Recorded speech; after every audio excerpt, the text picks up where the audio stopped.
Howdy folks, today we're going to talk about the Tin P1. These are planar headphones. They are made of metal. They are right in front of you. At this point they're kind of old news. I'm not going to go too crazy on this, but just a couple things. So let me find some headphones. Let's do some Fearless S8F. Just to give you an example there. So yeah, the bore on the P1s is pretty large, actually. I'm not a huge fan of huge bored headphones. It's just hard to find tips that work well. But they're okay, not too bad. So yeah, so MMCX, which fit fine. I haven't had any issues with that. They got some vents on them right there. They're not too big. Form factor's okay. The nozzles are a bit short-ish, so as you stick them in your ear, I have to work with them a little bit to get them to seal. They're okay. They're okay, and you know they look, they look kind of like 70s kitchenware. Anyway, I do like these headphones a lot. They do have problems, however, and so we'll talk about that a little bit. Yeah, so let's just, everybody knows what these look like now. Let's just talk about their sound a little bit. Let me zoom in and out and up and down. Tin P1, yeah, green. Okay, good.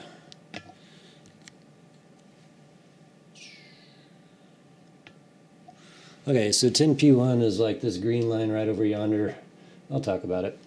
So starting with the timbre on this, so I'm going to give it about a 7.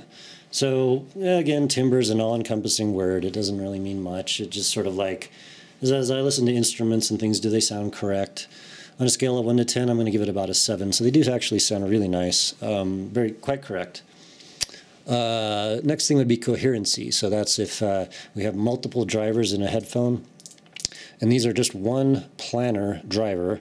And the coherency is pretty good, except there's like some dips in the frequency range, and they're right kind of in a place where I don't like them. But the coherency is, it's not like there's like a gap or something like that. There's just some dips in energy levels, so we'll give that an 8. It's pretty good, actually. Color or accuracy of sound, and so I'm going to give that a 6. It could have been higher, but the problems with this headphone are, if you have a device, say like a phone, but basically if you have any device that's not a super high-powered device, you're going to get no bass or very little bass. You're going to get a dip in the mids, like a really big V-dip in the mids, and the treble especially is going to be pretty peaky and high. But maybe not peaky, but it's got too much energy. Yeah, I'm going to give that about a 6. They got some promise, but they got some problems. So the magic factor, which is to say, like, pretty much, do I like these a lot or not or what? And I'm going to give them a 7, which on my scale is like, that's actually great. I like it a lot. And so the question might be like, well, why isn't it higher, lower, whatever, right? Okay, so what these things do well, and this is the next thing, which is stage depth and wideness, are pretty well amazing for what they are. They do give you the planar type magic in terms of the wideness of the stage, the depth. I hear that sort of as being like almost an infinite depth of stage. It doesn't really end anywhere depending on the track, what's encoded in the track. But it's only hobbled, like the exceptional qualities are hobbled by this weird dip. I think it's in the mids. It's somewhere right in the mids. It basically sounds like, someone pulled the mid EQ all the way down on a stereo. And then so that screws that up. So I give it about a 7 in exceptional special factor. They could have been better. So stage depth, I'm going to give a 7 as well, which is really good, actually. That's, oh my God, that's great. So, not a lot of headphones can pull that off, actually. And I'm kind of picky about that, as well as the wideness. So we'll give that a 7 as well.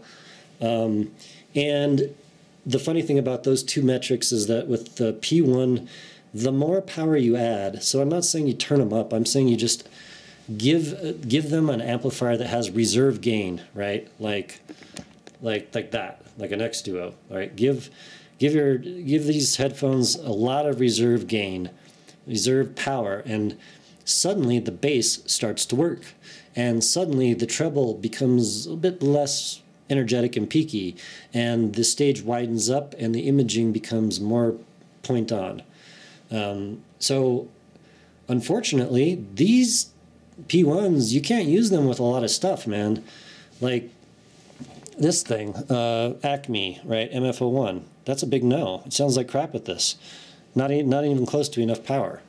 And I should say also that these things probably do need a bass boost. Like if you got the little bass boost on your amp, you probably want to use that. Even with a ton of power, they're still like sort of on the mild side, but yeah, add power. You need power. They ain't going to work on a phone. They're not going to work on like a normal device. I don't know what normal means, but you need a hell of a lot of power for these things. And therein becomes the problem. I can't recommend them for a lot of people. They're just not going to be able to use them. They'll have a bad experience. And, you know, blah, yeah, there you go. Next, so they do have vents. They don't have any kind of pressure buildup. That's nice.